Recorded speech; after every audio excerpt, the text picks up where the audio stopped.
জুনের প্রথম সপ্তাহে সংস্কার নিয়ে রাজনৈতিক দলগুলোর সাথে দ্বিতীয় দফায় আলোচনায় বসবে ঐকমত্য কমিশন। এই আলোচনা শুরুর দিন বৈঠকে থাকবেন প্রধান উপদেষ্টা প্রফেসর মোহাম্মদ ইউনূস। সোমবার রাষ্ট্রীয় অতিথি ভবন যমুনায় প্রধান উপদেষ্টা ডক্টর ইউনূসের সভাপতিত্বে অনুষ্ঠিত ঐকমত্য কমিশনের এক সভায় এই সিদ্ধান্ত হয়।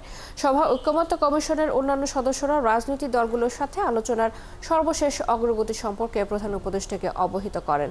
এ সময় সংস্কার প্রক্রিয়া ও নির্বাচন বিষয়ে রাজনৈতিক দলগুলোর পাশাপাশি নাগরিক সমাজ ও তৃণমূল সংগঠনগুলোকে সম্পৃক্ত করে জনসচেতনতা বাড়িয়ে তোলার পরামর্শ দিয়েছেন প্রধান উপদেষ্টা। এছাড়া প্রধান উপদেষ্টা বলেন, জনগণকে নির্বাচনমুখী করতে সব ধরনের পদক্ষেপ নেওয়া হবে। ব্যালট বক্স ছিনতাই ঠেকাতে নাগরিকদের সচেতনতা বাড়ানোর পরামর্শ দেন প্রধান উপদেষ্টা। এছাড়া সভায় অতীতের বিভিন্ন নির্বাচনে নানা অনিয়মের সাথে যারা জড়িত তাদের ভূমিকা তদন্তের জন্য একটি স্বাধীন কমিশন গঠনের বিষয়েও আলোচনা হয়। এর আগে গত 19 মে রাজনৈতিক দলগুলোর সাথে ঐকমত্য কমিশনের প্রথম দফার আলোচনা শেষ হয়।